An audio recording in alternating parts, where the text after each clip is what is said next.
sebelumnya turut berduka cita atas meninggalnya Pak Alvin. Ya, makasih. Oke, mungkin boleh ceritakan seperti apa mungkin kronologis kepergian dari Pak Alvin sendiri. Jadi almarhum seperti apa sih? Akhirnya penyebab wafatnya beliau seperti apa? Bisa ceritakan Pak. Jadi kalau kronologis itu kan tadinya habis cuci darah ya. Kita biasanya cuci darah 2 kali seminggu. Cuman karena waktu itu memang pulang dari Cina, di sana kan cuci 3 kali seminggu. Dirasa lebih baik gitu loh, lebih bersih, nggak gatal-gatal. Jadi di sini kita mau samain juga. Jadi setelah hari Jumat kita cuci darah, Sabtu kita minta cuci darah lagi ekstra karena ya kan yang gagal ginjal banyak ya, kita dapat slotnya ya bisanya di hari Sabtu lagi gitu. Terus setelah pulang cuci darah itu memang lemes banget ya. Biasanya memang butuh tidur setelah cuci darah. Terus pokoknya pulang-pulang itu sekitar sore, dia lemes banget, dia mau tidur karena memang udah beberapa hari Nggak tidur, nggak makan. ya susah tidur dan susah makan. Karena obat. Ya, terus habis itu pokoknya semalam itu baru pulang dia minta tukang pijit. Oke, kita pijit. Oke, kita panggil tukang pijit. Udah dikasih obat untuk tambah darah. Terus dia juga minta obat tidur, saya kasih. Obat tidur juga udah resep dokter ya, karena memang susah sekali tidur. Kasihan kan. Ya udah dikasih. Terus habis itu setelah pijit ya udah dia tidur. Dari semalam saya bentar-bentar jagain, liatin, sejam sekali saya lihat. Oh masih tidur, masih oke. Terus waktu itu pagi itu memang rencananya berangkat ke Surabaya. Saya sempat bangunin jam 5:30 pagi. Kok ini, ayo mau berangkat ke Surabaya nggak? Mau, dia bilang mau. Terus dia angkat tangannya gitu, terus mau. Ya udah saya angkat bangunin kan, karena dia memang ternyata nggak kuat, dia begini. Saya angkat, duduk, masih sempoyongan. Terus saya bilang udahlah nggak usah ke Surabaya, udah ini lemas begini, udah lanjut aja tidur nggak apa-apa. Karena dari sebelum-sebelumnya kamu kurang tidur. Terus dia lanjut tidur lagi. Itu kan 5:30 pagi. Terus 5:30 pagi karena saya semalaman belum tidur. Pagi itu Mbak udah bangun. Saya minta gantian sama Mbak tolong nitip ya. Dikit-dikit liatin si bapak, takutnya jatuh apa gimana. Terus saya tidurlah ke atas. Tapi itu pun jam 8, jam 9 saya masih turun lagi ke bawah. Masih lihat, masih ngecek, masih tidur. Oh oke, nggak apa-apa. Terus saya lanjut tidur lagi kan, tapi tetap saya nitip sama Mbak tolong dicekin bentar-bentar. Ya udah sampai saya tidur, lagi saya tidur tiba-tiba saya mimpinya sih mimpi nggak jelas sih, saya juga nggak inget sekarang mimpinya apa. Cuman yang saya inget, saya waktu itu lagi tidur, saya dengar suara dia bilang, "Say, kayaknya aku nggak kuat lagi deh," dia teriak kayak gitu. Terus saya langsung kebangun kaget, turun ke bawah, saya cek posisinya tidur tapi kayak mau ngebalik tapi kayak setengah badan gitu, kakinya masih telentang, badannya mau ngebalik.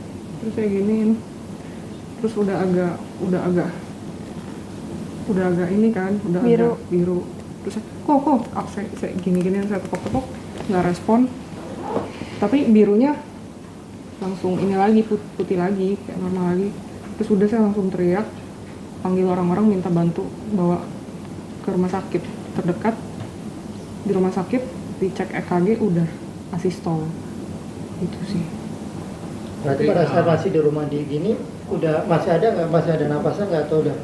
Saya nggak berani ngecek, saya takut ngecek. Saya udah begitu nggak respon, udah kayak gitu udah langsung angkut ke sana, nggak berani ngecek lagi.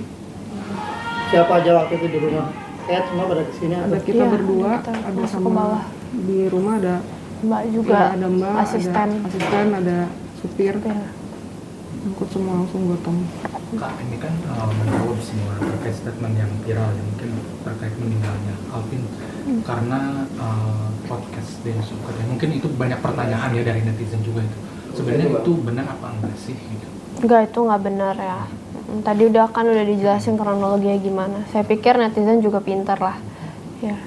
Ya, ini mau klarifikasi aja, soalnya kemarin ada sempat yang ngomong dari apa mengatasnamakan keluarga. Kami kan lagi masa berduka, kami nggak mau keluarin statement apa-apa kan sampai selesai kemarin acara.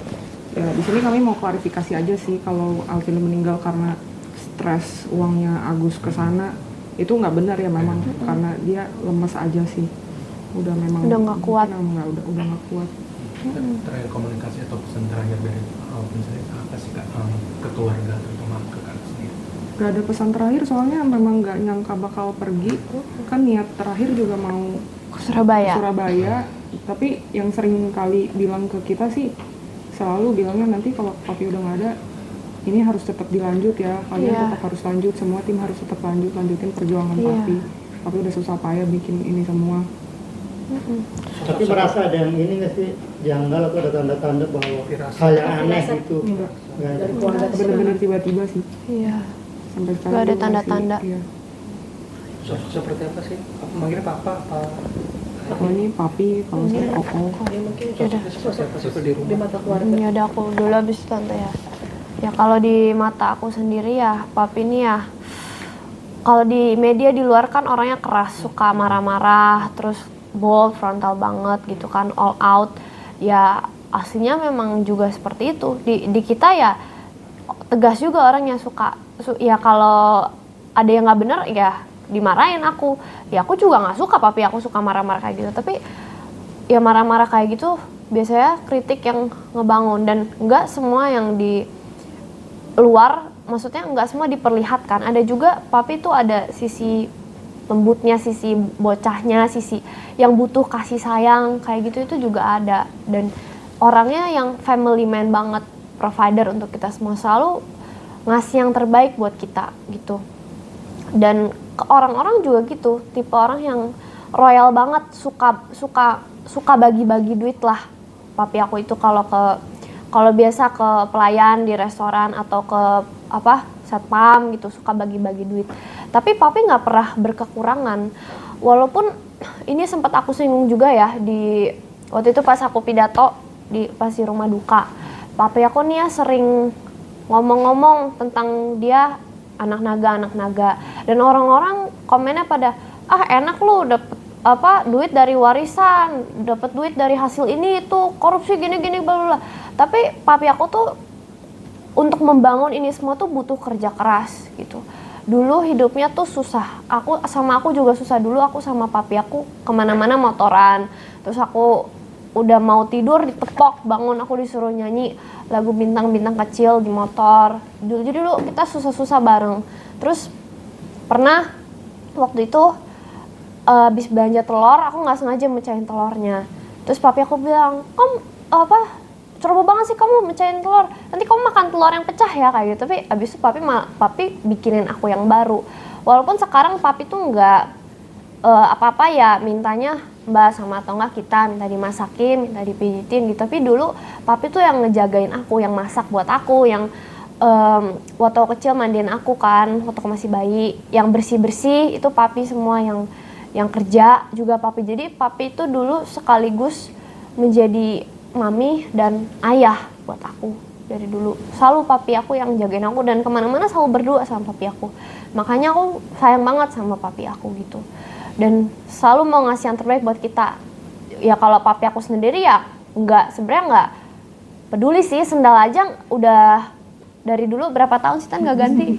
Sebelum ketemu aku sendalnya udah itu. Sendalnya itu terus nggak ganti. Tapi buat kita selalu mau ngasih yang bagus-bagus, yang kualitasnya tinggi lah, kayak kasur, sofa, itu ngasih kita yang terbaik gitu. Makanya ya itu yang aku sesalin.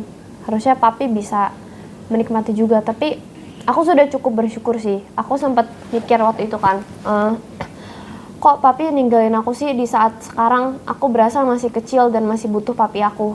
Tapi aku mikir, waktu itu tante aku bilang di sini, papi tuh ninggalin kita bukan karena papi mau ninggalin kita, tapi emang udah nggak kuat aja, udah lemes ya. Aku nggak bisa ngebayangin rasanya gimana, pasti sakit banget. Di situ aku mikir, Tuhan kenapa ngambil papi aku secepat ini? Kenapa nggak nanti aja, tunggu aku udah nikah, tunggu aku udah punya anak? Tapi mungkin teman-teman di sini inget yang waktu papi aku waktu itu masih di penjara, dan aku waktu itu sempat nggak bisa dapat pengobatan, dihalang-halangin lah sama oknum dari sana. Di situ kan aku juga ke podcast sini situ biar papi aku bisa dapat pengobatan, karena pas itu ketahuan gagal ginjal, nggak bisa ke rumah sakit gitu waktu itu.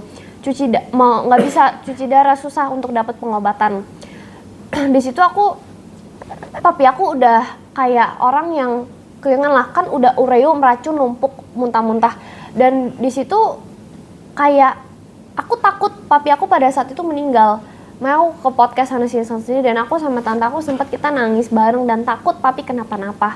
Tapi untungnya Tuhan baik, dan di saat itu bisa aja papi aku meninggal karena racunnya udah numpuk, kan ginjalnya nggak berfungsi, racunnya udah numpuk. Di saat itu bisa aja Tuhan kalau mau ambil, tapi Tuhan memberikan aku dan keluarga 1 tahun kebersamaan lagi setelah keluar dari penjara, dan kita bisa bertigaan kemana-mana bareng-bareng, kita bisa ya intinya gitu, kita bisa bareng, bisa makan bareng, bisa secara keluarga kita bisa harmonis, dan aku masih bisa menyayangi papi aku dan papi aku masih bisa sayang sama aku gitu.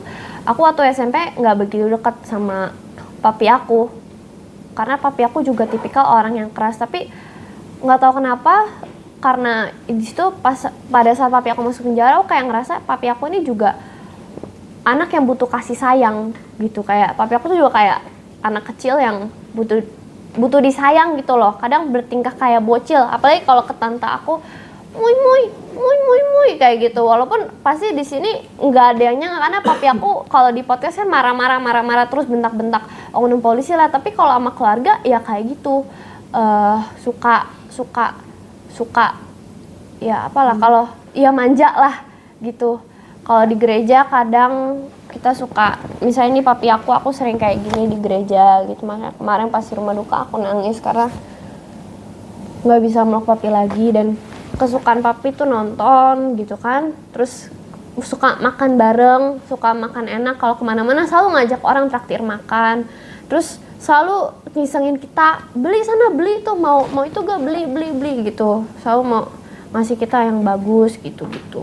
Itulah papi aku orangnya aslinya sebenarnya manja dan butuh kasih sayang dari keluarga, dan selalu pokoknya family first lah bagi dia, orangnya family man banget gitu. Bagi aku sih papi aku sosok yang seperti itu ya, dan juga bener-bener pintar banget orangnya, dan ya ngedidik aku juga keras sih, tapi papi aku sayang sama aku, dan ya aku diberikan ilmu juga. Jadi aku setelah ini itu nanti dulu deh.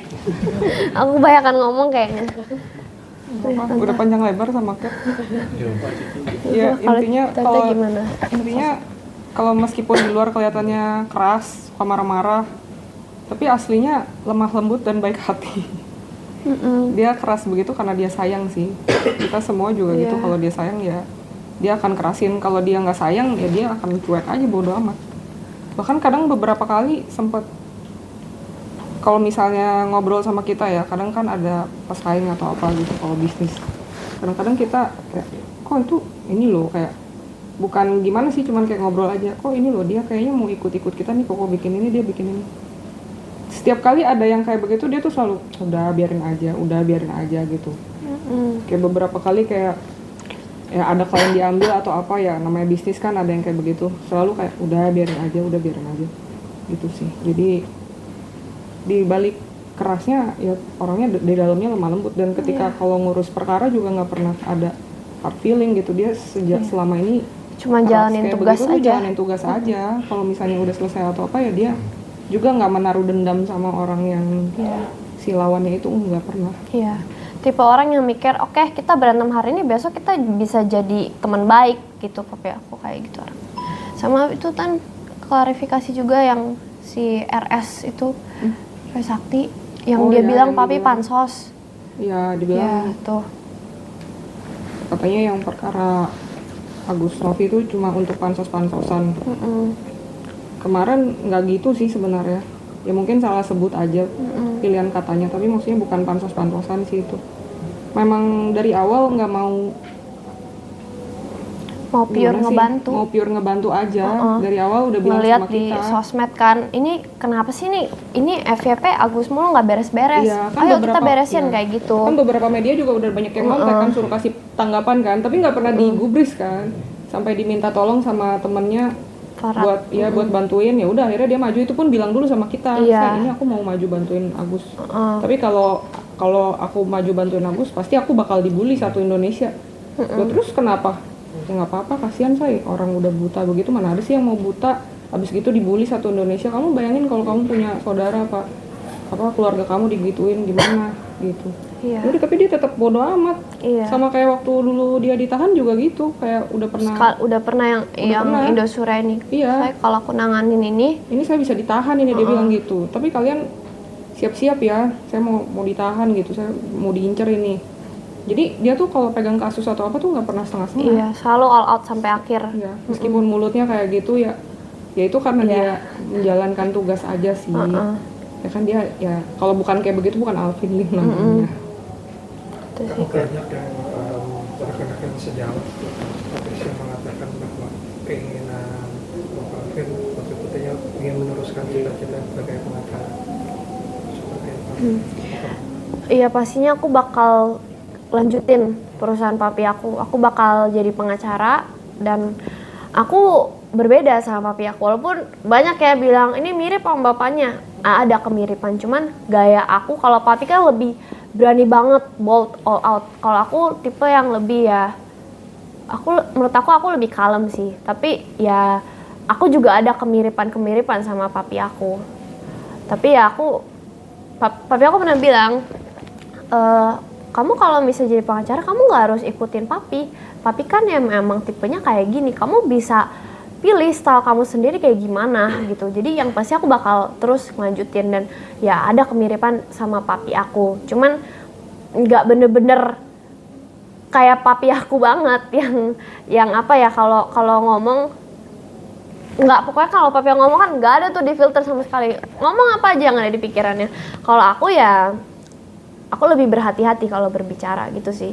Tapi ya otak aku kalau kata orang ya 11-12 sama papi aku. Cuman ya enggak semuanya yang di otak aku keluarin. Aku masih lebih hati-hati lah orangnya gitu sih. Tapi aku bakal terus lanjutin karena aku nggak bakal bikin yang papi aku bangun dari susah payah sampai udah jadi sekarang sia-sia gitu. Tapi tidak dalam waktu sekarang karena aku kan masih SMA ya sekarang. Ya bentar lagi aku lulus. Aku kuliah dulu 3 tahunan. Aku kuliah nanti ngambil bisnis sama hukum, jadi langsung sekaligus gitu biar gelarnya dalam 3 tahun kayak double major gitu tapi di kuliahan yang berbeda gitu. Terus abis itu pas kuliah ya aku sering-sering juga ke kantor lah, aku belajar lah gimana itunya dan aku nanti bakal lanjutin jadi pengacara. Tapi ya jadi pengacara kan nanti kan pas udah umur 25 kan baru bisa beracara. Ya selama itu ya kantor nggak tutup. Iya, kantor nggak tutup, masih terus lanjut pokoknya. Kemarin juga setelah pas banyak berobat juga si Alvin ini nggak banyak ngurusin kantor sih karena kantor udah jalan. Cuma dia memang gitu aja. Emang hobinya aja. Emang hobi. Iya, orang banyak yang bilang kayak ini harusnya nggak usah ngurusin ini kan si Alvin jadi stres gara-gara ngurusin kasus itu. Enggak, justru itu hobinya, cara mengalihkan rasa sakitnya gitu loh. Suka gitu, papi aku tuh suka berantem orangnya. Suka kerja, suka berantem kayak gitu. Kerjaannya ya itu. Iya, namanya pengacara. Iya, seru gitu bagi dia gitu. Ya aku ngerti juga sih karena kalau misalnya kita lagi berantem sama orang, adrenalin kita tuh jadi naik. Emang rasanya tuh fun, seru kayak gitu. Gitu sih, tapi ya kita tuh padahal sering nasihatin dan sering khawatirin gitu sering khawatir lah sama papi. Kita kayak sering, aduh papi tuh ngomong kayak gitu nggak apa-apa tuh gini gitu. Tapi papi kayak udah nggak apa-apa beb, ini namanya kerjaan ya resikonya gitu. Itu papi dihujat orang gini. Udahlah beb, biarin aja, itu kita sebagai pengacara itu resikonya, nggak bakal semua orang suka sama apa yang kita lakukan kayak gitu. Pokoknya di setiap hal yang negatif, misalnya aku mikir itu negatif, tapi papi selalu mikirnya tuh positifnya gitu loh dalam setiap hal. Ya kayak gitu sih. Dia tipe orang yang nggak pernah ngedown. Selalu masalah-masalah juga dia kayak udah tenang aja, ini tuh ada bagusnya, selalu ada. Iya kayak gitu, ini ada bagusnya beb, gini. Oh iya juga sih ya Pi ya. Oh ya udah deh kayak gitu. Jadi ya gitulah papi aku, pinter orangnya gitu sih ya. Tapi masih ini nggak apa artinya masih tidak menyangka nggak kepergian ayah sendiri, terus masih merasa keberadaannya masih ada di sekitar Cat, mungkin sama istri juga. Seperti apa kata kan? Kita sih Boleh nggak ada dibilang yang nggak menyangka sih ya, karena ini kan tiba-tiba banget. Kalau aku menyangka dari awal, misalnya aku udah menyangka, aku temenin tiap hari, aku nggak bakal lepas dari sisi papi aku. Makanya pas malamnya itu aku nyesel karena nggak bisa nemenin papi aku di bawah. Soalnya papi aku kan nggak naik ke atas, itu baru pas itu doang papi aku tidurnya di bawah. Di situ kamarnya berdebu banget karena itu kamar orang lain di bawah lah, kamar karyawannya papi aku gitu. Pokoknya kamarnya berdebu dan udah kotor banget, kotoran numpuk, dan di situ aku kasihan sama papi aku. Tapi pas itu aku lagi sakit. Aku sebenarnya mau nemenin papi di situ. Cuman ya mana ya, kalau aku tahu, ya semua orang ngomong gitu lah pasti. Kalau mereka tahu orang tua mereka kapan meninggal, pasti ya mereka bakal mau lebih banyak waktu. Tapi ya aku nggak begitu gimana sih, karena selama ini aku udah kemana-mana sama keluarga aku sih. Setiap weekend ke gereja bareng, nonton bareng, makan bareng, dan kadang ya aku kalau misalnya di mobil aku sering pelukin papi aku juga gitu sih. Jadi ya aku bersyukur sih masih diberikan waktu gitu. Cat, hal Sama papi apa aku. yang masih membuat lu kadang sedih terus nangis?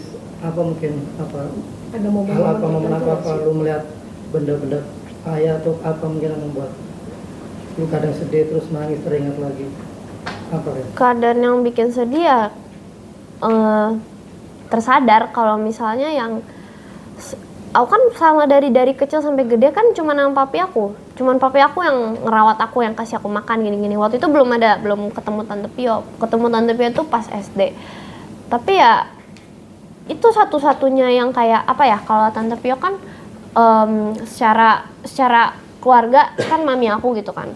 Tapi kan kita ketemunya baru di pertengahan, dan sampai aku gede pun ya kalau menurut aku sih papi aku yang paling sayang banget sama aku. Kayak orang yang sesayang itu sama aku, sampai rela kerja keras mati-matian gitu kan. Sampai sebenarnya sakit ya bukan gara-gara aku, dan papi aku emang suka kerja sih, tapi ya itu buat keluarganya gitu, bukan untuk dirinya sendiri, biar keluarganya tuh bisa hidup enak gitu. Jadi yang bikin aku sedih itu sih, menyadari kalau orang yang paling sayang sama aku itu udah nggak ada, dan aku kadang ngerasa sendirian gitu. Itu yang bikin Ya, kemarin kan banyak tamu berdatangan untuk mendoakan seorang Apin. Ada nggak sih salah satu orang yang ngasih support atau ngasih saran ya kan untuk Cat sendiri? Gimana? Ada nggak seseorang itu kan kemarin juga tamu-tamu penting banyak, Iya. lawyer banyak. Ada nggak, banyak. ya kan, pesan dari sisi banyaknya orang, support atau arahan? kematan. Ada nggak? Banyak yang Apalagi ini dari kan. teman-teman papi Heeh. yang bilang, mungkin teman-teman papinya mungkin yang sesama pengacara gitu ya, kayak lihat mungkin ini kasihan masih kecil. Banyak juga sih Iya, yang banyak. Cat kalau butuh apa bilang Kontak ya, aja. kontak aja. Iya, gitu Kayak sih, banyak yang itu sih. Terkait sendiri maksudnya kaget gak sih sampai Kapolri itu juga ngasih 2 juta ya kan, terus ada juga si mantan gubernur Ahok ya kan, dengan perjalanan almarhum yang sangat frontal, dan akhirnya juga banyak karangan bunga. Tuh, Tan jawab aja. Ternyata banyak yang support. Kalau banyak yang support kan selama ini memang udah tahu ya. Cuman ya sebenarnya agak nggak nyangka juga sih ternyata sejauh itu. Ada beberapa orang yang belum pernah kita kenal, orang-orang yang udah ada nama belum pernah kita kenal, ternyata kirim bunga datang. Ya nggak nyangka juga sih Alvin Lim ternyata dikenal banyak orang, dan maksudnya image-nya juga meninggalkan kesan yang bagus lah buat bangsa ini. Iya. Kak, mungkin sedikit klarifikasi soal dikremasi, memilih dikremasi dibandingkan dimakamkan. Mungkin seperti apakah itu sudah dari keinginan dari keluarga? Keinginan beliau atau bagaimana? Itu udah pesannya dari Ko Alvin sih, karena sebelum sakit parah, waktu masih sehat gitu, kita sempat beberapa kali ngobrol iseng-iseng aja, bukan yang gimana-gimana. Dia pernah bilang beberapa kali, nanti kalau dia udah nggak ada dikremasi aja biar nggak usah nyusahin orang. Iya. Pernah juga kan sebenarnya kita kayak kayak nggak setuju kan, kayak kenapa Iya. nggak dikubur aja, maksudnya masih bisa dikunjungin, masih bisa dilihat. Nggak usah lah, ngapain nyusahin orang, katanya mesti bayar Iya. iuran tahunan, mesti dirawat, mesti dikunjungin, nggak usah katanya. Jadi ya udah, meskipun kita sebenarnya berat, tapi Mm-mm. ya udah Papi maunya kayak gitu sih. kita ikutin yang Emang tipe yang nggak mau ribet. Itu kapan? udah lama banget Iya udah dari sebelum lama. nikah, Beb. Emang iya sebelum nikah. nikah ya. Sebelum papi masuk penjara sih Iya. waktu itu aku Udah nanya, lama papi nanti banget. kalau udah meninggal mau kubur apa kremasi? Terus Kayak omongan cuma itu nanya doang. beberapa kali juga, bukan cuma Iya, sekali. maunya dikremasi. Feeling berarti ya, Bukan Enggak, feeling sih, kayak itu- ngobrol aja iseng. keinginan dari Iya.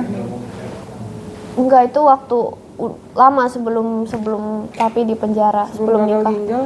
Iya, itu cuma Selain- nanya iseng aja. Selain itu ada nggak sih mungkin hal-hal yang dipersiapkan ketika mungkin, karena Ko Alvin sendiri kan udah mengetahui bahwa dia udah sakit, memang sakit parah ya, artinya bukan sakit main-main. Pasti kan di kemudian hari akan meninggal juga. Udah ada apa yang sudah dipersiapkan untuk buat Kate atau buat istri? Dia ngajarin kita keuangan. Iya, Itu waktu waktu di penjara. di penjara. Jadi kita ke penjara tuh bawa buku yang dia tulis, itu buku Big Green Machine.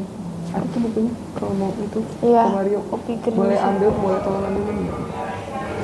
yang Iya, jadi hijau itu. setiap kali kita ke penjara kita Belajar. bawa buku, belajar.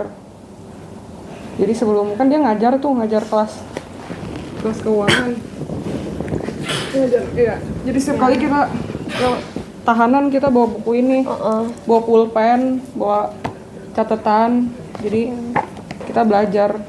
Kita belajar. Jadi sebelum kan akhirnya setelah keluar kan bikin kelas ngajar itu. Iya. Sebelum ada itu kita udah dapet kelas Kita udah dapat premium dulu. kelas dulu ya sama papi. Iya. Jadi kita diajarin lah gimana caranya untuk dapat passive income tiap bulan, Iya. dan ilmu yang pasti nggak akan gagal. Dan itu ada nanti. Papi aku kayak kan waktu itu ajarin kita dulu. Nah habis itu papi aku bikin kelasnya sendiri. Udah dari kapan sih, Tak? Udah sampai ini udah batch 8 ya. udah batch 8. Udah 8 kelas itu papi aku Ini bikin. kita diajarin option strategi training, yang strategi Calvin- option kayak gitu. Yang Calvin nemuin sendiri. Jadi Iya. dia kan dulu di bank ngelolain uang kota kan, San Francisco, waktu itu dia kelola. Maksudnya untuk dia bisa sampai kayak gitu kan nggak sembarangan. Dia disekolahin juga sama bank, dia ambil sertifikasi seri 7. Jadi untuk ngelola uang sebanyak itu tuh diajarin dulu sama bank itu, disuruh sekolah dulu supaya jangan rugi. Kan masa uang orang di bank ditaruh Iya. diputerin rugi gitu. Jadi ada banyak strateginya. Dan dia udah ajarin kita sebagian sih. Iya udah, ya kita udah mempraktekin juga, dan ya itu emang berhasil. Dan yang sampai sejauh ini yang batch 8 ini ikut kelas ini juga bisa berhasil lah bagi mereka, nggak ada yang komplain sih. Jadi kalau misalnya teman-teman di sini yang nonton mau ikut kelasnya bisa langsung hubungin. Iya. Kita masih bisa, iya. Kelasnya masih ada gitu. Sebenarnya sebelum kelas juga ada juga temennya satu yang diajarin tuh. Bisa juga tuh, ntar dia nanya-nanya, terus udah bisa jalan sendiri. Maksudnya gimana? Itu ada satu yang diajarin sebelum buka kelas, sebelum ngajarin kita. Pernah ada yang diajarin juga. Terus ya iya. udah akhirnya main sendiri. Jadi kita diajarin strategi ya. Iya. Ini Itu bahkan sih. nggak diajarin di dia yang sekolah itu kan diajarin kan taktiknya Ini kayak trader, nggak trader. diajarin di kuliah ya, Ya, jadi dia nemuin strategi, nemuin nemuin sendiri, formula iya. sendiri dia. Jadi kalau misalnya di sini teman-teman ada yang mau join aja Kita kelasnya. Dan itu masih bisa berlanjut. menurunkan ilmunya Iya. Alvin Lim, tenang aja. Iya, kan aku kita berdua bakal ngelanjutin apa yang papi aku udah bangun. Iya. Kan papi aku bukan cuman secara hukum ya dia, bukan cuman layanan jasa hukum, tapi papi aku juga ada perusahaan keuangan yang itu, ada kelas dan ada ya gitulah. Pokoknya training keuangan. Jadi kalau misalnya mau ikut sampai sekarang masih berjalan gitu. Jadi doa untuk Itu kan soalnya pesannya juga untuk netizen, untuk selama ini kan sering dapat hujatan atau segala macam ya. Mungkin pesan juga untuk netizen dan doa terakhir juga ke netizen juga untuk maaf. Pesan netizen. intinya berterima kasih Iya. kepada yang mendoakan Iya. almarhum. Terima kasih buat netizen semua yang sudah banyak mendukung. Ya, makasih banyak. Ya kalau yang ngehujat-hujat ya Iya. kan kita anggapnya netizen yang paling bener lah gitu Sebenarnya kan. sebenarnya kita mau ngomong apa juga salah aja sih. Iya, Kalau kita haters mah- ngomong apa. Kalau haters mah haters aja. Iya. Cuma kalau yang mendukung ya terima kasih. Iya. Kita nggak akan hilang, maksudnya kita akan tetap berusaha untuk melanjutkan perjuangannya. Mohon mohon dukungannya lagi tetap juga kita ya. lanjutin perjuangan Ya, papi. Karena sesuai pesannya si papi mau Perusahaan papi kita bakal tetap lanjutin lanjutin. legasinya dia gitu. Iya, masih berlanjut bahkan sampai sekarang. Ya kalau misalnya apa ya netizen kita ya emang iya kalau kita mau ngapain pun di mata mereka pasti salah. Kemarin aku di rumah duka ya aku kan nggak siap ya, pikiran lagi kemana-mana kan, lagi nangis lagi gimana Baru kan, nganterin dari baru nganter rumah dari sakit, rumah sakit dari mau sini. langsung pergi. Aku pakai jaket putih terus celana pendek segini, terus ada yang komen di TikTok itu anaknya kok pakai kolor ya kan, terus kayak Serba salah udah. Kayak Kalau mana? kita gembel di komen. iya, nanti kalau kita terlalu bergaya, wah mereka senang, wah langsung mau warisan, lalalala. Salah udah Pak. Iya, Salah udah sih. pokoknya. Jadi kita mah pasrah aja udah, netizen mau apa pokoknya kalau Iya. yang dukung terima kasih, kalau yang menghujat ya udah apa mau dikata terserah gitu. Kita nggak bisa rubah pandangan orang, ya terserah dia aja. Kita hanya ngejalan apa yang menurut kita benar. Iya. Sama itu benar ya, kita fight for it, sama kayak ya bapakku kayak gitu. Apa yang menurut dia benar ya udah. Menurut dia itu oknum polisi ya dia kata-katain kayak gitu. Ya gitulah bapakku. Kita nggak bisa semua omongan orang kita pikirin apa gimana, karena nggak semua orang ngekritik itu ngehujat biar untuk kita gitu loh. Harus ada yang kita bodo amat lah. Saksikan terus Rasis Infotainment, dan untuk mendapatkan berita terupdate, like, comment, share, dan jangan lupa nyalakan tombol loncengnya. Tetap Rasis, rumor artis dan selebritis, bukan gosip tapi fakta. Untuk mendapatkan berita terupdate, jangan lupa tekan tombol subscribe, like, comment, and share, dan jangan lupa juga tekan tombol loncengnya. Saksikan terus Rasis, more artis dan selebritis, bukan gosip tapi fakta.